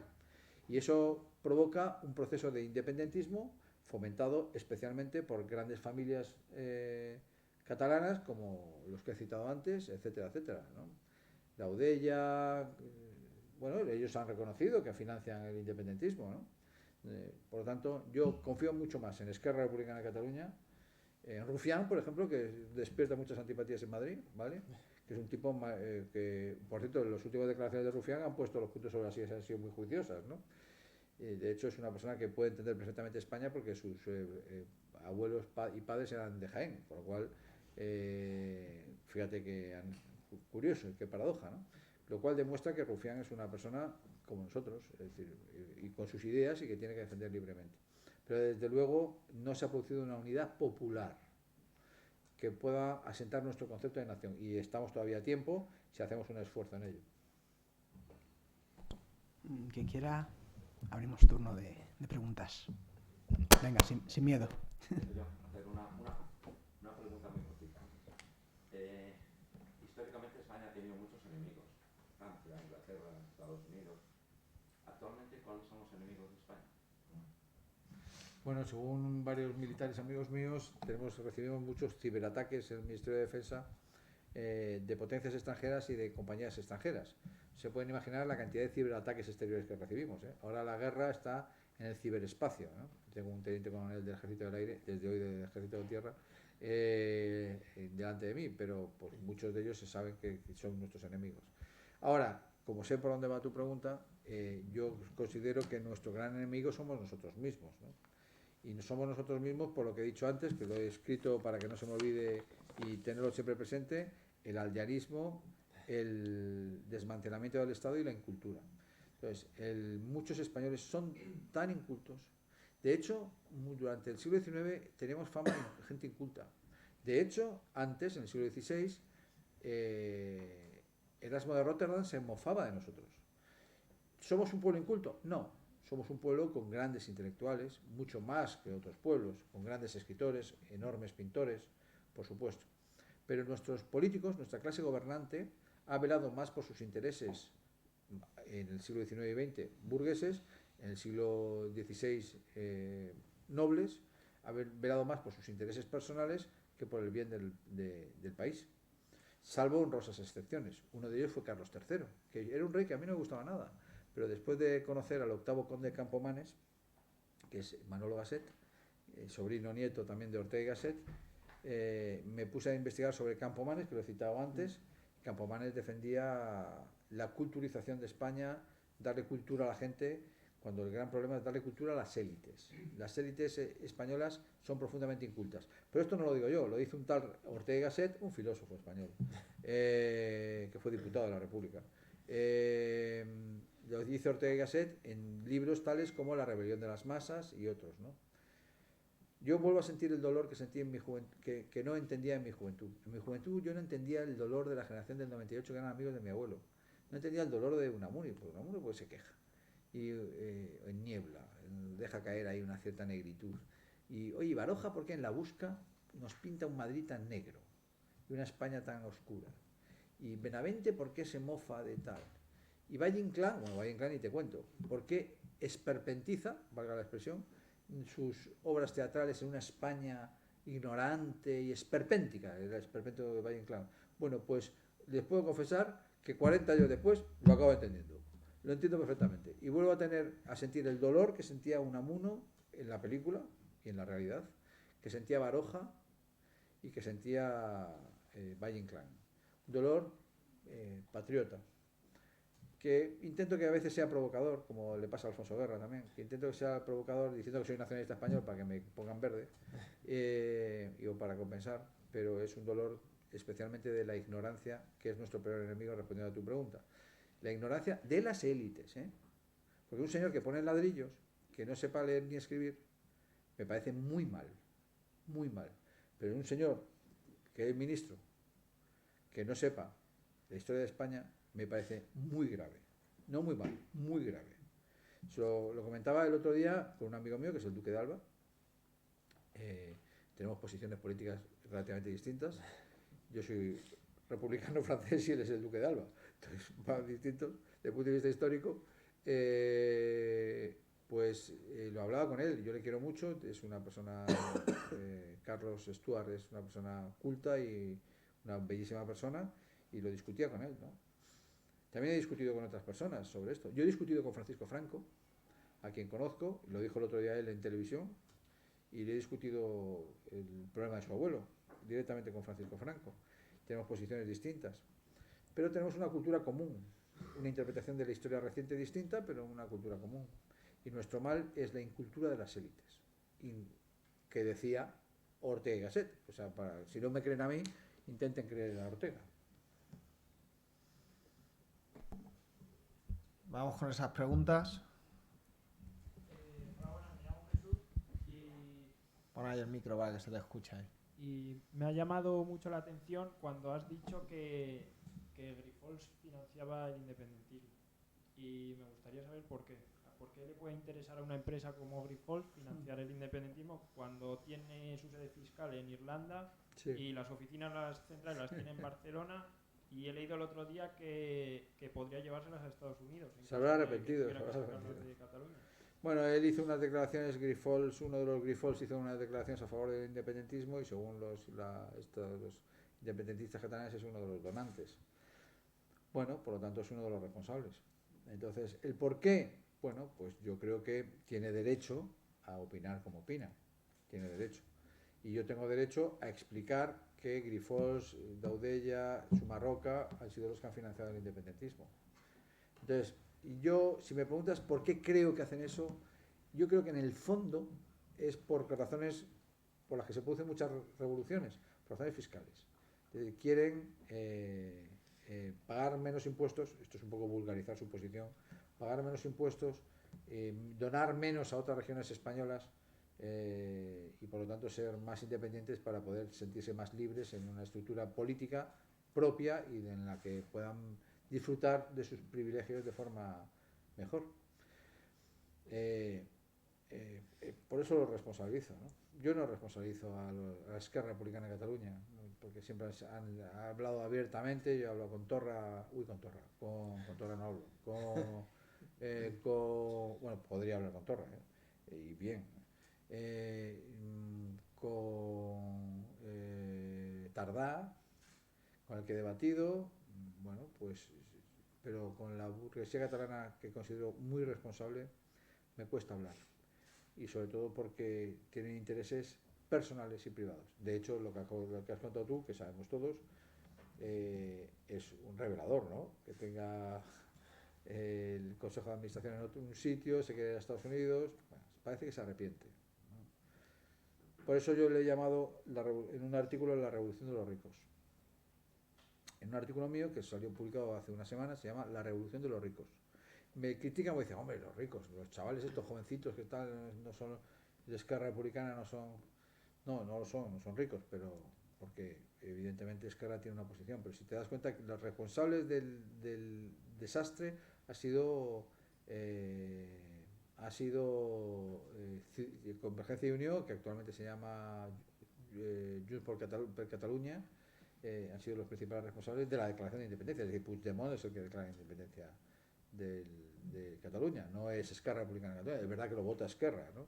Es verdad que Junqueras, que es de Esquerra, participa intensamente, como muy bien dice el Tribunal Supremo, pero ¿no notan ustedes una diferencia entre la posición de Junqueras y la posición de Torra? Yo creo que es muy importante esas diferencias, a pesar de que Junqueras ha cometido graves delitos, y Puigdemont. Hablaba de las élites y de la incultura de las élites. Yo hice un estudio el otro día, que comparto con vosotros, viendo a los candidatos a la presidencia del gobierno, ¿no? A los que salen. Y me di cuenta, pero haciéndolo muy poquito, no solo en Wikipedia, sino investigando un poco más, que lo primero me sorprendió. No puedo medir su cultura histórica, de lo que saben, porque poco se pronuncian sobre ello. Me sorprendió su nivel en los idiomas, de los 5 o 6 candidatos, porque Pedro Sánchez dice, no, habla muy bien inglés. Bueno, yo he escuchado hablar inglés a Pedro Sánchez y al B2 no llega. Pero el resto es que no llega ni al B1. Me sorprendió que todos fuesen hombres. Me sorprendió que ninguno había trabajado. Yo indagaba, y buscaba en la empresa privada. O sea, no me pueden hablar de un autónomo, no me pueden hablar de lo que es el pueblo, de lo que es cuando ninguno ha trabajado. Muy pocos habían viajado, y si habían viajado era no como usted, que se ha entrevistado, que iba, hablaba con Gaddafi, se metía en la frontera. Veía más viajes de Erasmus. Hablo de los que están ahora, para candidatos. Ahí está lo que hablamos de la incultura de las élites. Y hablo de todos, sin excepción. Es que estoy investigando. Y luego que no hubiese ninguna mujer. Hago así una reflexión. Y luego mi presidente Paje, porque yo soy de Albacete, y se le olvidó nombrar a Iniesta, que también lo hemos exportado. Y le queremos todos, y no soy del Barça, precisamente. No le he olvidado a Iniesta. El Barça, que por cierto hizo una declaración y hizo una nota de prensa con relación a los hechos de Barcelona, ¿no? Sí. Yo propuse en La Sexta que el Atlético de Madrid hiciera otra, ¿no? Entonces, porque ya puestos a ser paletos lo somos todos, ¿no? Entonces, lo que dices es, hay una frase, me estaba recordando cuando estaba hablando, una frase de Feijóo, que fue brutal el otro día, que salvo los del PSOE, que somos gente toda muy formada, lo digo para que nadie me critique de mi partido, bueno, y de todo, obviamente, es una broma. Decía, estamos gobernados por adolescentes, decía, refiriéndose al Congreso, no utilizó la palabra gobernados, pero se refería al Congreso, porque no se ponían de acuerdo para sacar el país adelante y para que no hubiera unas elecciones. Y estamos gobernados por adolescentes. Hay un cierto juvenilismo y una cierta simplicidad. Si se dan cuenta, la mayor parte de los líderes, no voy a citar a ninguno, si se dan cuenta, la mayor parte de los líderes son líderes de un solo libro. Por ejemplo, Ciudadanos. Pero voy a citar. Ciudadanos, no debo citar porque no voy a citar al PSOE por no posicionarme en contra, porque está, entonces voy a parecer sectario. Entonces, y yo no soy sectario, ¿eh? Pero Ciudadanos es de un solo libro, la unidad nacional. Ya está. Pero hay más cosas, ¿no? Es decir, ya sé que es lo que está en peligro, pero hay más cosas, ¿no? ¿Cuál es la posición sobre la energía nuclear de Ciudadanos? Del PSOE está clara, del PP también, ¿eh? Pero de Ciudadanos. Es verdad que el tema de un solo libro de Ciudadanos es muy importante, que es la unidad nacional, por supuesto, ¿vale? Pero es que son de un solo libro, ¿vale? ¿Cuál es la posición de Ciudadanos de la prostitución? ¿Vale? El Partido Popular tiene una vasta posición política, con la que yo no coincido en muchas cosas, pero tiene una vasta posición política, sin duda alguna. Pablo Casado, con el que tengo una excelente relación personal, yo era amigo de Pablo Casado antes de que fuera Pablo Casado, ¿vale? Entonces, antes de que fuera presidente del Partido Popular, por supuesto, incluso antes de que lo soñara. Porque además fue diputado de la Asamblea de Madrid, una persona que no comparte algunas cosas y que comparte otras, como todo el mundo, ¿no? Entonces, quizás le falte madurez. El presidente del gobierno también nuestro es joven. Todos pecan de fuerte inmadurez. En términos generales, por no citar a nadie, porque no debo, pues si no tengo que citar a alguien del PSOE, en términos generales, la incultura es inimaginable. Inimaginable. Me decíais ahí fuera que escribiera un libro, que tiene título pero no tiene texto. Se llama Un ratón en el laberinto. Es inimaginable. La incultura es inimaginable. Repito que es inimaginable. Es decir, cuando hablo de incultura no digo que escriban sin H, que hay casos, ¿eh? Lo han visto mis ojos, ¿eh? ¿Vale? Yo fui diputado, cuando era diputado tenía muy pocos años. Y fui muy diputado muy jovencito, tenía el pelo largo. Hay por ahí intervenciones políticas mías con el pelo largo. Cuando entraba, me saludaba la Guardia Civil. Y a mí me daba mucha vergüenza. Pues un señor con el pelo largo, aunque yo era profesor y estaba haciendo la tesis doctoral, ¿eh? Y me enseñaba la Guardia Civil, me daban ganas de decir a la Guardia Civil, oiga, pues en vez de saludarme, perdónenme las multas. Y hubo una diputada que protestó porque el Guardia Civil no le saludaba. Y elevó a la mesa una protesta porque el Guardia Civil no le saludaba. Y yo pensaba, pero esta es tonta. Lo que quiero decir es que la incultura no es que se escriba vía sin H, es que se desconoce que en Cartagena se declaró independiente en la Primera República. Se desconoce esto. Yo me decía Alfredo Pérez Rubalcaba que yo era un tipo raro porque me leía los discursos parlamentarios de la Primera República. Y me decía Alfredo, ¿pero qué haces leyéndote los discursos de la Primera República? Pero los discursos de la Primera República son la pera, ¿vale? Los discursos de la Primera República, o de la Segunda, comparado con los discursos de ahora, lo de ahora es como sonidos guturales, ¿sí? Si la cal viva, que si tal. Entonces es tremendo, porque hay un discurso de Castelar, de Emilio Castelar, defendiendo la ley de abolición de la esclavitud. La ley de la abolición de la esclavitud. Donde sabéis que cuando te diriges en el Parlamento, dice uno del público, dice no sé qué cosa, dice idiota, se escribe idiota, ¿vale? Entonces, está Castelar defendiendo que el ser humano somos todos iguales y que hay que abolir la esclavitud de España. Y un diputado conservador del Parlamento les peta, ¿cómo se nota, don Emilio, que usted nunca ha tenido esclavos? Me pareció tan bello eso. Cómo hay un reaccionario, tan reaccionario, frente a un liberal como, en el fondo era liberal Castelar, y veo los discursos parlamentarios y la diferencia es bestial. Cuando hablo de incultura, yo voy a ser más breve, cuando hablo de incultura no me estoy refiriendo a escribir a vía sin H, que lo escriben, sino me refiero a no tener cultura histórica ni política, y algo mucho más grave, no saber a dónde se va. Esa es la peor de las inculturas, no saber hacia dónde vas. Ya sé que lo importante, como decía Cavafis, no es llegar a Ítaca, lo importante es el camino de nuestro país. No es que consigamos al final abolir la pobreza, que ojalá lo consigamos.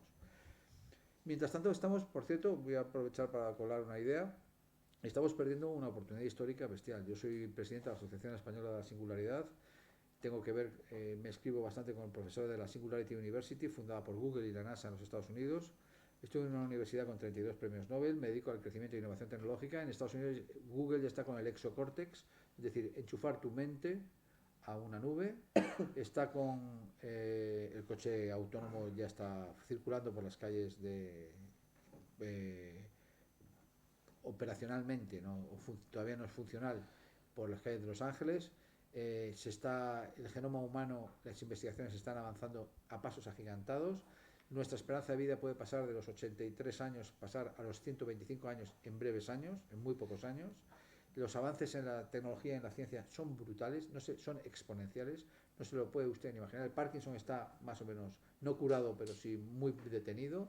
Los avances en el genoma son tremendos y nosotros estamos discutiendo si Ripoll tiene que ser la capital de Cataluña o no. Entonces, nos estamos perdiendo además lo que los economistas llamamos un coste de oportunidad inmenso.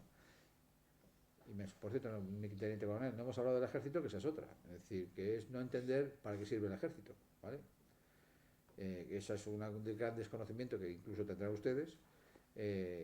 Y yo estoy muy orgulloso de lo que estamos haciendo en nuestras misiones internacionales y en la lucha por la libertad y de nuestros pueblos. Lo que se está haciendo en Haití, lo que se ha hecho en Yugoslavia, lo que se hace en el Líbano, lo que se hace en todos los países y lo que se hace en... Yo duermo más tranquilo cuando el ala 12 de nuestro ejército del aire sobrevuela nuestro territorio nacional por si nos cae algún lío encima. Entonces, casi más tranquilo. Y dirán, no nos va a caer, no nos cae ninguna cosa encima porque está el ala 12, pues si no nos caería. Sí. Yo quería preguntar que nos dices... Y dinos tu nombre. Me llamo Jorge, soy de Las Palmas. Quería preguntarte que nos dices tu opinión sobre que tengamos que volver a votar ahora de nuevo. ¿Quién lo ha hecho mal? Lo ha hecho todo mal. Lo ha hecho mal el PSOE, lo ha hecho mal el PP, lo ha hecho mal Ciudadanos, lo ha hecho mal todo el mundo. Como decía Feijóo, estamos gobernados por adolescentes. Ha sido un fracaso de todos. Y luego ha habido un debate que me ha parecido patético, que es quién lo ha hecho peor. ¿Quién es el primer responsable? Y digo, yo creo que todos. Y dice, no, pero di cuál es el que más. Y otros dicen, el que más es el presidente del gobierno porque como tiene más diputados es más responsable. Yo no sé quién más, pero desde luego lo de Rivera fue tremendo. Oye, yo tengo buena relación también con Rivera, parece que me metí con Ciudadanos, pero no...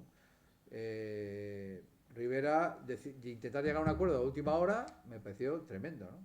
Entonces yo creo que es un fracaso profundo de la falta de cultura política, en este caso, tanto del PSOE, como del PP, como de Ciudadanos, como de Podemos, ¿vale? Y diréis, pues estuvieron a punto de hacer un gobierno de coalición. Sí, estuvimos a punto de tener a Montero de vicepresidenta del gobierno. Sí, estuvimos a punto. ¿Yo hubiese estado conforme? Yo hubiese estado disconforme hasta quedarme afónico. De hecho, yo propuse en el Comité Federal, siendo miembro del Comité Federal, no pactar con los independentistas ni con los populistas.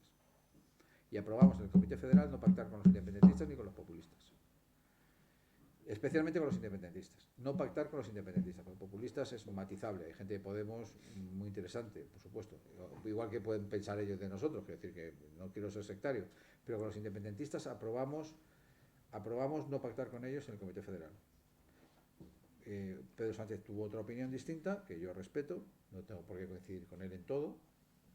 Que yo respeto de poder pactar con los independentistas. Es respetable, es el secretario general del partido. Tuvimos un congreso por eso, lo perdimos, y aquí tienen ustedes el lado perdedor, que soy yo, y otros que perdimos el congreso. Pero vamos, que no me duele mucho, teniendo en cuenta que soy del Atleti, no estoy casi acostumbrado, pero no sé si me he explicado bien. Yo creo que... El bipartidismo ya es pasado, ya no solo sale o el PP o el PSOE, ya van a ver qué pactar, eso es claro.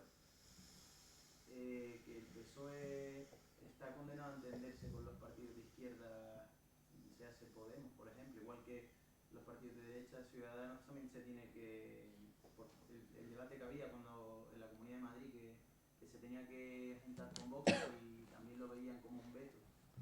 ¿Cómo se gestiona eso? Bueno, el tema de Vox yo lo llevo mal, ¿eh? Es decir, sobre todo el último enfrentamiento que he tenido con Ortega Smith, que ha sido tremendo. Vamos, tuve una cosa un poco agraciada por mi parte, quiero decir que cometí un error que reconozco, no le pedí disculpas porque él tampoco pidió disculpas, ¿no?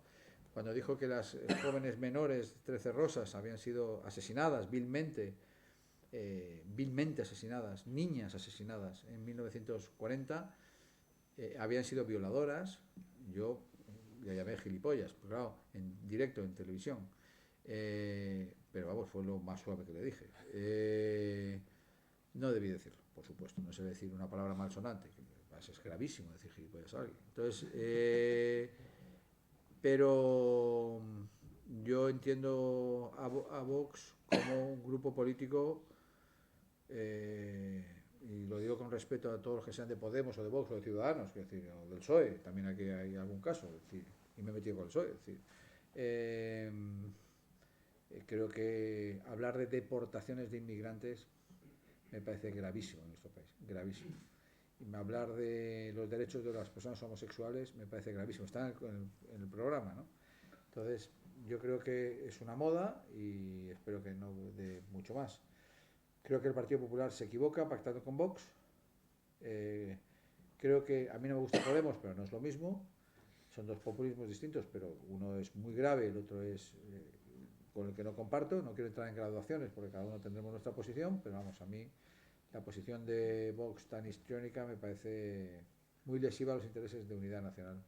Ahora, hay una cosa que yo no estoy de acuerdo con lo que has dicho, que es que se acabó el bipartidismo. Según las últimas encuestas, el Partido Popular sube contundentemente, el PSOE se mantiene en 100 y pico de diputados, bueno, 150 según el CIS, y Ciudadanos cae, Podemos cae, es decir, esto de que el bipartidismo acaba, esto es muy relativo, es decir, yo creo que el bipartidismo casi como que vuelve. Entonces, ahora, sin embargo, tú dices, aunque aumente la posición bipartidista, que yo estoy diciendo según las últimas encuestas, somos ingobernables. O sea, en el fondo no te estoy quitando la razón. Somos ingobernables, incluso más ingobernables que antes. Entonces, incluso ahora los pactos, ahora necesitaríamos, si el resultado fuera como las encuestas, necesitaríamos hasta el último independentista de la última esquina de la Cámara para poder gobernar. Creo que Pablo Casado no lo va a conseguir, el voto de los independentistas. Y nosotros no deberíamos conseguirlo. Pablo no lo va a poder conseguirlo y nosotros no deberíamos. Con esto estoy casi proponiendo algo. Yo creo que no podemos tener unas elecciones en enero. Esto suena raro, pero podemos acabar teniendo unas elecciones. La situación va a ser peor que antes, peor que antes. Con lo cual, aquellos que han impedido un gobierno deberían darse cabezazos contra el muro. Por lo tanto, el bipartidismo no acaba, pero no te quito la razón de que la de gobernabilidad del país es difícil. Yo creo, el PSOE hizo una cosa que no hizo Pedro Sánchez, pero sí el PSOE, que fue darle los votos a Rajoy para que fuera presidente del gobierno. Esto hizo el PSOE, Esto hizo el PSOE. Y tuvo una crisis interna desgarradora. De hecho, los que lo propusieron perdieron el Congreso. Y porque los militantes no lo vieron. Y por eso Pedro Sánchez es el secretario general del partido. Y posteriormente presidente del gobierno.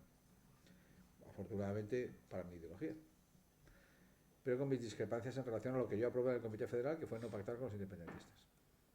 Con lo cual a lo mejor hay que alcanzar algo que yo siempre he criticado, que es un acuerdo nacional. Yo siempre lo he criticado, Yo no, que esa es la primera vez que lo digo. Es decir, nunca me ha gustado pactar con el Partido Popular. De hecho, yo renuncié a ser alcalde de Madrid de los votos del Partido Popular. Renuncié a ser alcalde de Madrid. ¿Vale? O sea, yo he pasado la prueba del algodón.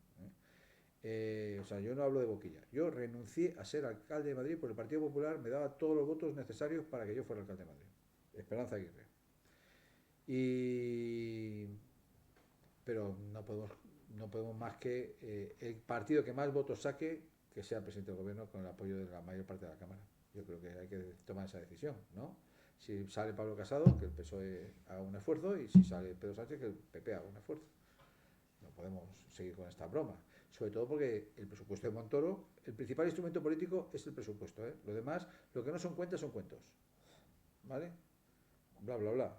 Entonces, el presupuesto es el principal instrumento político. Y llevamos un presupuesto de Montoro, O sea, hay que formar gobierno, aprobar un presupuesto, ¿vale? Y en esta sala hay un alto cargo jubilado de Hacienda que preparaba grandes informes para el Consejo de Ministros, ¿vale? No voy a decir quién, pero lo hay. No hay ninguno de los jovencitos. Y entonces,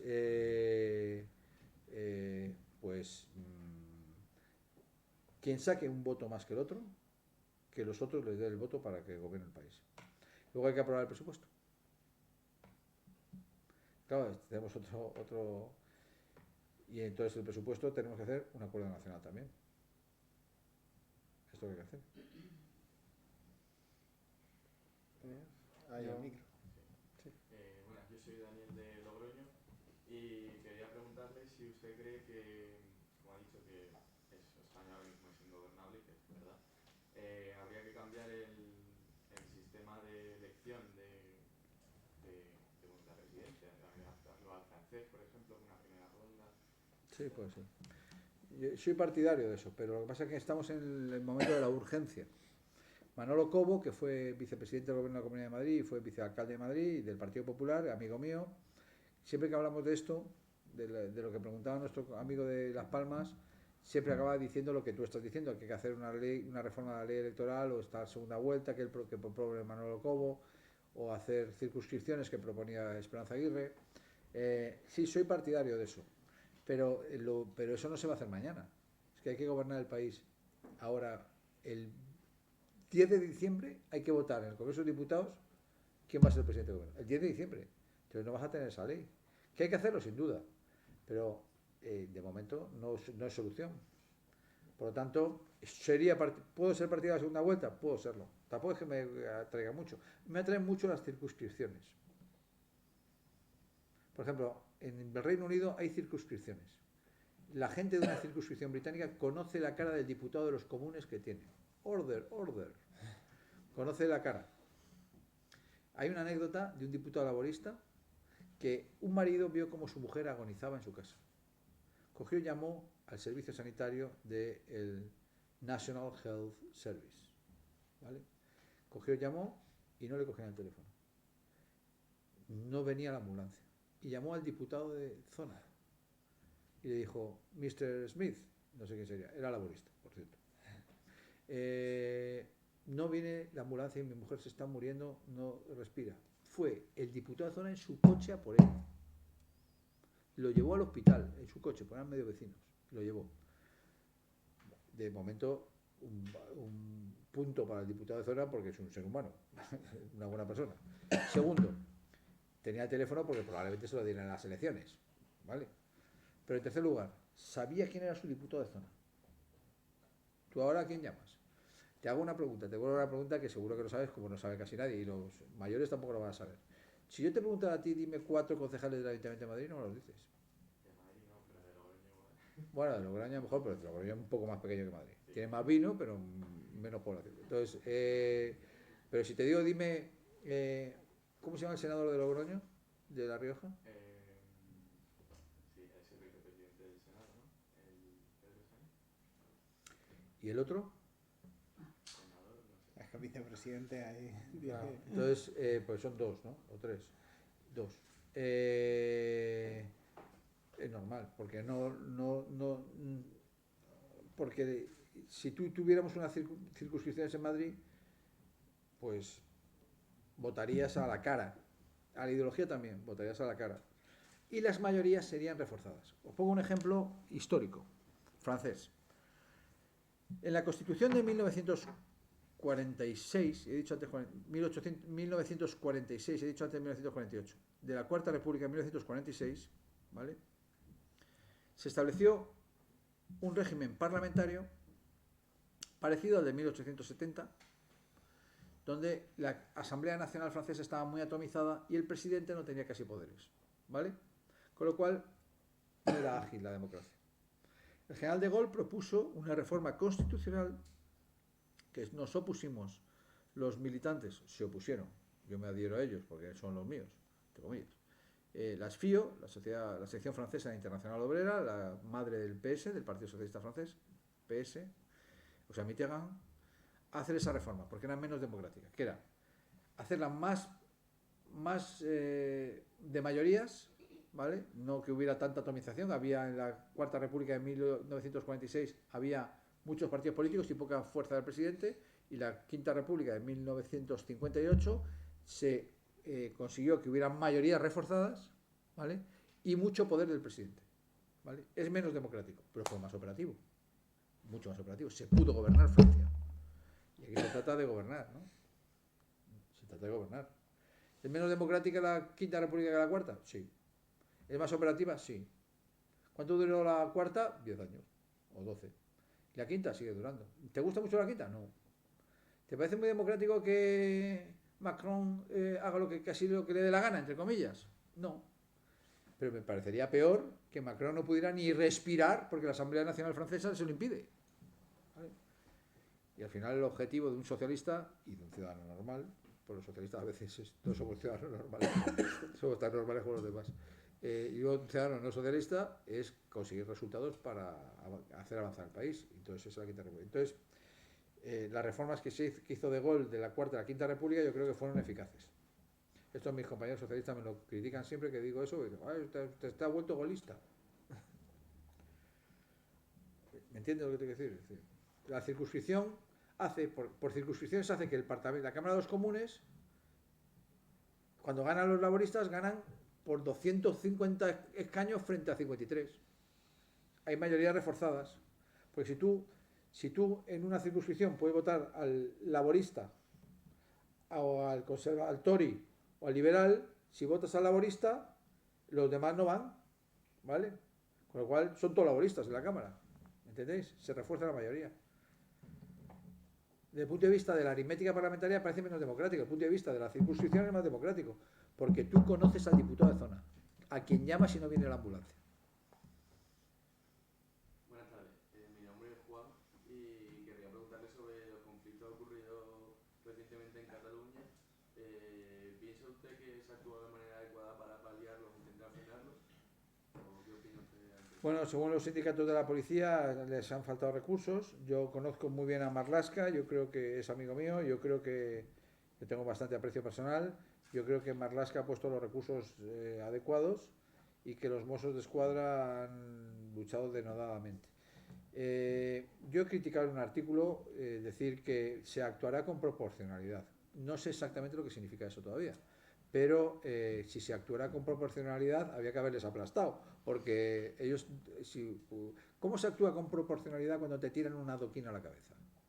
Proporcionalmente. Entonces no se ha actuado con proporcionalidad. Frente a un adoquín en la cabeza, los guardias avanzaban, ¿vale? No correspondían con otro adoquín en la cabeza, que es lo que os quejáis en Madrid o nos quejamos el resto del Estado, yo también. Ver adoquines y tú... Entonces, cuando dice, se actuará con proporcionalidad, pues la verdad es que se actúa con desproporcionalidad, porque frente a adoquines...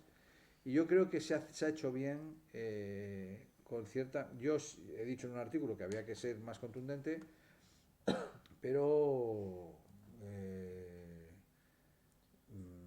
yo creo que tendrían que haber hecho más detenciones probablemente, pero no creo que haya que actuar con mucha más contundencia. Yo creo que me parece mucho más importante a largo plazo, aunque he dicho que lo de la ley es a largo plazo que es intentar ser... ¿Sabes a mí que me ha suavizado? A pesar del desahogo que he tenido con vosotros hoy, porque había una cámara para dárselo a mis hijas. A mí me ha suavizado un amigo mío, un gran amigo mío, que es muy conocido por todos ustedes. Se llama Javier Sardá, ¿le suena? Es periodista muy importante, muy famoso, uno de los periodistas y actores más importantes de España. Y Javier Sardá es catalán. Y dice, joder, me dice Antonio, en Cataluña me llaman españolista, insultándome. Y cuando vengo a Madrid me llaman independentista. ¿Dónde soy feliz? En el AVE. Entonces dice, cuando tú te pones muy duro contra los independentistas, yo digo, joder, macho, te pasas. Y cuando te pones, me voy allí y veo que hay un Carmona independentista muy duro también con ellos, con respecto a el resto de España. Entonces me ha suavizado. Es decir, al mismo tiempo que hay que actuar con contundencia contra el delito, ¿vale? Hay que actuar con legalidad, especialmente con la política educativa y comunicativa de TV3. Y, o sea, nunca entenderé por qué el PSOE propuso no intervenir en el 155 el TV3. Nunca lo entenderé. Se me escapa. Y tres, en tercer lugar, seducir a 2 millones de catalanes. Primero, contundencia frente al delito, legalidad frente a la sedición, ¿vale? Y tercero, seducción frente al distanciamiento. Corto plazo, medio plazo, largo plazo. Lo tercero es muy importante, porque no todo el mundo piensa como yo. O sea, yo soy muy jacobino. He empezado a ir a contarlo. Y creo que lo he demostrado. Es decir, soy muy jacobino. A mí lecciones de patriotismo por parte de la derecha me dan poquitas. Entonces, soy muy jacobino. Pero entiendo que haya compañeros míos que no lo sean, Iceta, por ejemplo. Entonces, ¿dónde nos encontramos Miquel Iceta y yo? En la Constitución. Ahí nos encontramos. No nos encontramos todos los que estamos aquí en la Constitución. ¿Pensamos todos igual? No. A nadie le gusta la Constitución, lo cual significa que la Constitución es buena. Claro, a mí me gustan algunas competencias de las comunidades autónomas y probablemente ustedes tampoco, lo estamos en Madrid. Pero voy a Cataluña y me dicen Cataluña, ¿y por qué tenéis los puertos de no sé qué? Si eso es de Cataluña. Pues porque sí, lo digo. Entonces, el punto en común es la Constitución. Ese es nuestro punto en común. Por cierto, que hay que cuidar. Si tenemos un punto en común, cuidémoslo. Y es lo que hay que hacer, cuidar la Constitución. Bueno, pues tenemos que ir terminando porque llevamos ya casi 2 horas. Agradecerte, don Antonio, pues, tu tiempo, tus palabras. Hay que recordar, y como queda grabado, que ha venido gratis, que ha venido... sí, porque aquí tengo a 2 delegados No que... pagáis. No pagáis. Aquí tengo 2 delegados que de repente me decían, este nos pide, sí, no diremos nombres, 1.000 euros. Y yo, ¿cómo? Este nos pide, pues... Eso es importante que lo sepáis, para que en el futuro, cuando seáis los futuros presidentes del gobierno, los futuros ministros o los futuros ingenieros, cuando os pidan algo, pues tengáis esta generosidad de compartir con la gente joven y no tan joven, porque hemos aprendido todos de usted hoy, tengáis esa generosidad, tengáis ese tiempo para la educación, tengáis ese tiempo para las instituciones, tengáis ese tiempo para los colegios mayores. En nombre del Colegio Mayor, en el mío personal, muchísimas gracias por su tiempo, y va a cerrar Guillermo lo que quieras decirle. Eres el boss de esto. Que la verdad tengo que decir que cuando estábamos Gonzalo y yo sentándonos, estrujándonos la cabeza de a quién podríamos traer, queríamos traer a políticos, queríamos traer a economistas, queríamos un concepto distinto. Entonces cogimos y dijimos, ya, pero es que es muy complicado traer a un político de una gran talla aquí, porque los políticos están ahí como en esa esfera. Y de repente pensé, un gran político que se podrán compartir ideas o no, o discrepar, pero la cuestión es que llegamos Gonzalo y yo y dijimos, Antonio Miguel Carmona es la persona que necesitamos que venga al Pío. Y desde luego que tiene una talla grandiosa. Y justamente quedamos con Gonzalo, me pregunta Gonzalo, oye, ¿cómo vas a conseguir el contacto de Carmona? Digo, bueno, ya el destino proveerá. Y nada, yo que soy estudiante de la CEU San Pablo, siempre almorzamos en la Facultad de Económicas y me lo encuentro sentado tomándose un café. Y digo, ¿ahora o nunca? Y ya está, nada más. Por parte de Gonzalo si quiere decir algo, pero por mi parte, muchísimas gracias por venir. Gracias. Y yo simplemente, pues eso, decir que muy agradecidos, que lo ha gestionado más Guillermo, por lógicamente el contacto y toda la cercanía, pero que por parte de la delegación, yo creo que del colegio, que muy agradecidos por su presencia y por dedicarnos este tiempo, también un poco para la instrucción y el debate en un colegio mayor universitario entre jóvenes, y que se nos tenga en cuenta y usted pueda compartir las ideas y también escuche un poco nuestra visión, que nos parece algo muy enriquecedor. Yo os agradezco lo que habéis dicho. Me vais a permitir que diga una frase final. Todo lo que he dicho está en el Quijote. Todo lo que he vivido en mi vida está en el Quijote. El otro día, hace unos años, le dije a Ángel Gabilondo, que fue candidato a la presidencia de la Comunidad de Madrid, ministro de Educación y catedrático de Filosofía y rector de la Universidad Autónoma, le dije, oye, yo todo lo que he vivido está en el Quijote. Y él, que tiene creo que 20 años más que yo o algo así, me contestó, y todo lo que te queda por vivir está en el Quijote. Por cierto, Quijote, que es la obra magna de España, donada al mundo, ¿vale? Siéntanse orgullosos del Quijote. Nada más.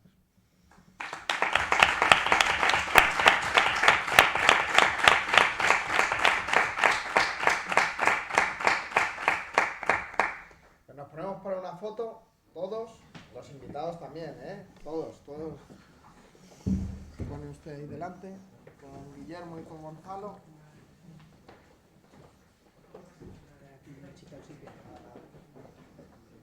Cada uno flanqueando. Todos. No, también que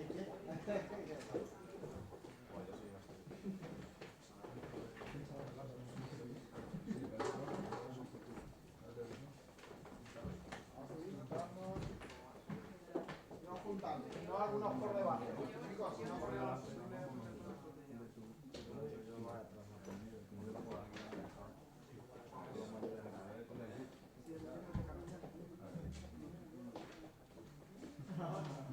Chicos, ya nos ponemos ahí un poquito debajo, que no pasa nada. ¿Vale? A todos los del colegio. Pongo yo, si hace falta. Veniros para acá, venga, sin miedo, no pasa nada. Sin miedo. Ahí, perdón. Aquí, venga. Vamos con el equipo, ¿vale? Ahí estamos.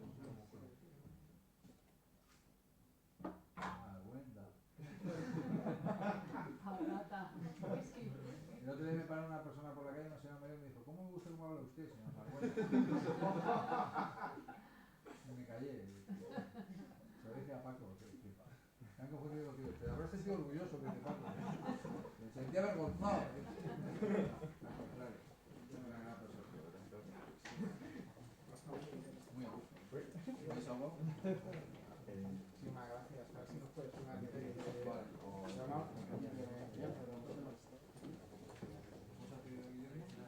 Guillermo, ahí,